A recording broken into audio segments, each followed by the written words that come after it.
There are decades that simply happen, passing through history like blank pages, leaving little more than dates and statistics.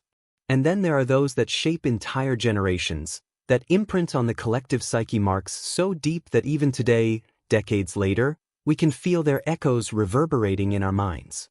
The 1970s were exactly that, a decade that didn't just happen, but profoundly transformed the way millions of people around the world think, feel, and exist. To understand what made that decade so special, we first need to recognize a fundamental truth. Childhood is not just a period of physical growth. It's the moment when the human brain is in its most plastic state, most receptive, absorbing not just knowledge, but also values, fears, hopes, and the very texture of reality itself. And the reality of the 1970s was different from everything that came before and everything that would come after. Imagine waking up on any morning of that decade.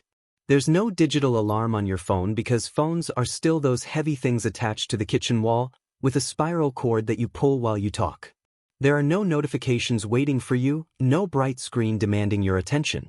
The world begins slowly with the smell of coffee being made, with the sound of the television turning on and taking a few seconds for the image to appear, first in hazy black and white, then gaining definition. If you've enjoyed this content so far, subscribe to the channel and leave in the comments what time you're watching. Your participation is very important to us. Children of the 1970s grew up in a world that operated at a completely different pace. It wasn't just slower, it was fundamentally distinct in its temporal structure. When you wanted to know something, you couldn't simply search for it. You had to go to a library, consult an index on cards organized in wooden drawers, find the right book on the right shelf, and only then discover if that information was actually there.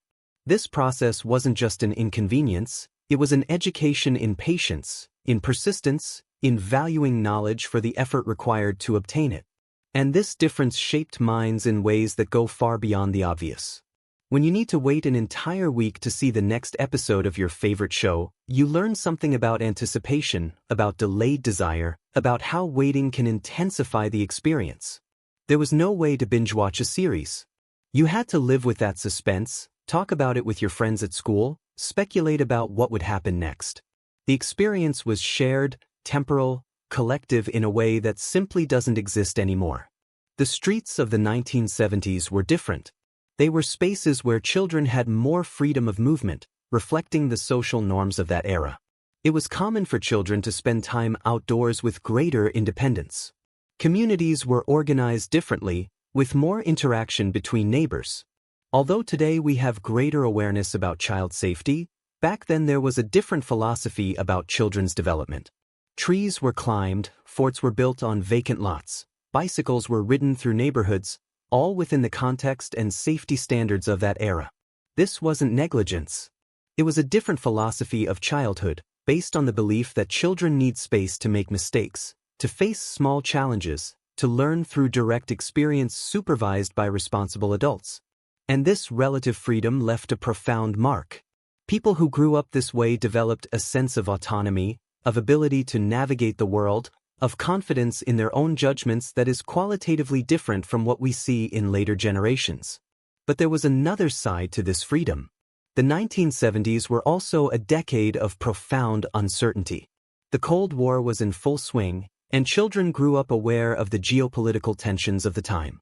In schools, there were safety drills that reflected the concerns of that period. This awareness of complex historical contexts created a generation that learned to live with uncertainties, but also with resilience in the face of greater challenges. Television in the 1970s was a window into a rapidly changing world. You saw the final gasps of the Vietnam War unfolding in the living room. You saw political scandals and institutional failures revealing that even the highest levels of power weren't above corruption. You saw social movements fighting for civil rights, for gender equality, for environmental justice. And all of this entered your home without filter, without the ability to turn it off, without the option to choose your own information flow. This created a generation with a particular relationship with truth and authority.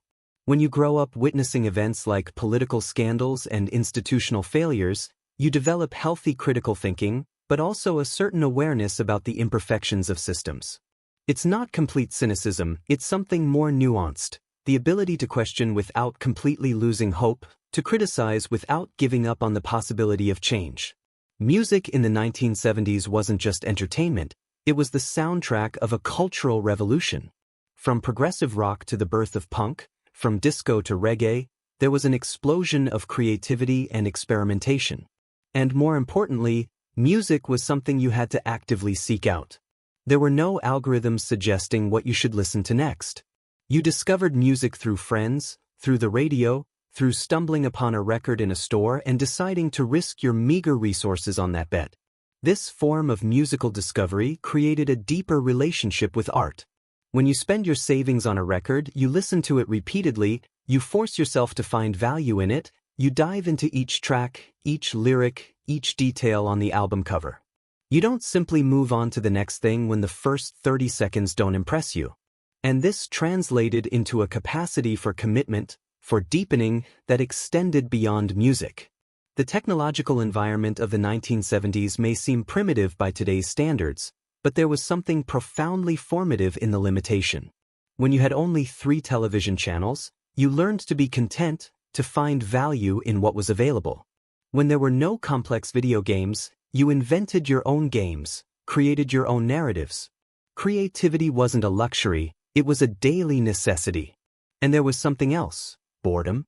Children of the 1970s intimately knew that feeling of having absolutely nothing to do. No notifications to check, no infinite game to play, no immediate distraction. Just you and your thoughts and the slow passage of time. And now we know, through modern neuroscience, that boredom is absolutely crucial for creative development.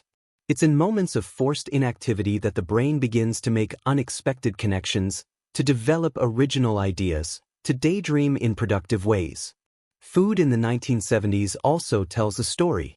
It was an era with different understandings about nutrition, before current awareness about healthy eating and before detailed nutritional labels.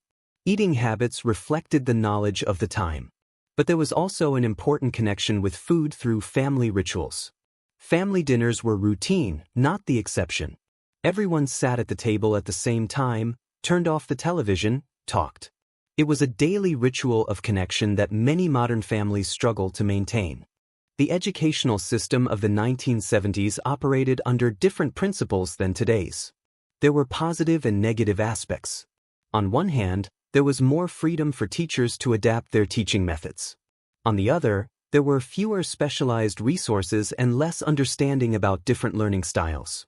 It was a system in evolution which worked better for some students than for others. And this created a generation with diverse educational experiences, but also with the capacity to adapt to different learning environments. Social relationships in the 1970s had a quality of permanence that's hard to imagine now. When you made a friend, that friendship had weight because you couldn't simply exchange messages whenever you wanted. You had to make plans in advance, you had to actually show up when you promised, because there was no way to give last-minute notice that you were running late. Friendships required more effort, but perhaps that's why they were more valued. And there was a materiality in communication that created different connections. When you wanted to talk to someone who lived far away, you wrote a letter.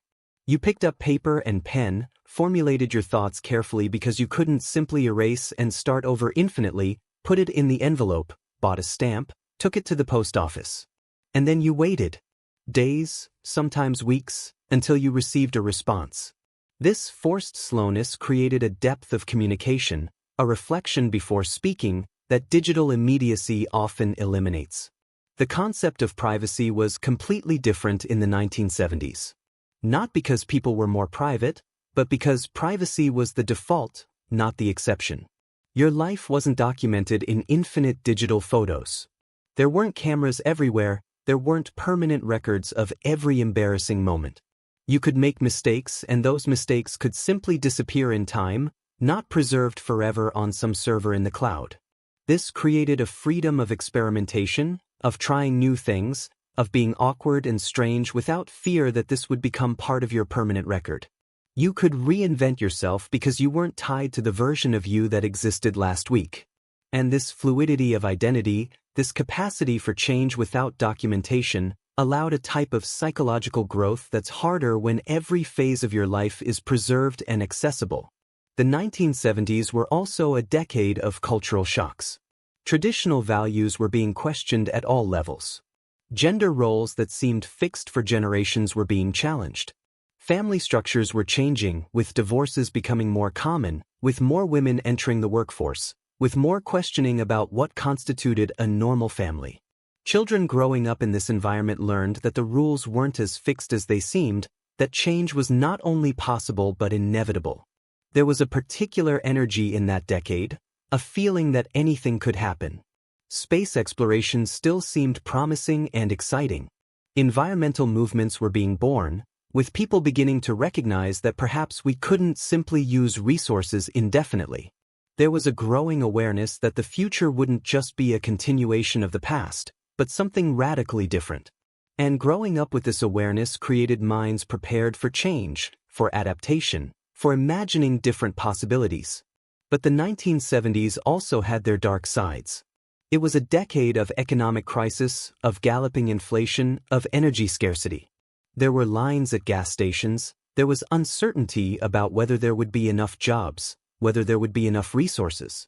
Children absorbed these anxieties, even when they didn't fully understand what was happening. And this created a generation that learned to value stability, to appreciate security, but also to be resilient in the face of economic uncertainty. The diversity of experience in the 1970s varied enormously depending on where you lived. Growing up in a big city was completely different from growing up in a rural area. Growing up as part of a minority was a radically different experience from growing up as part of the majority.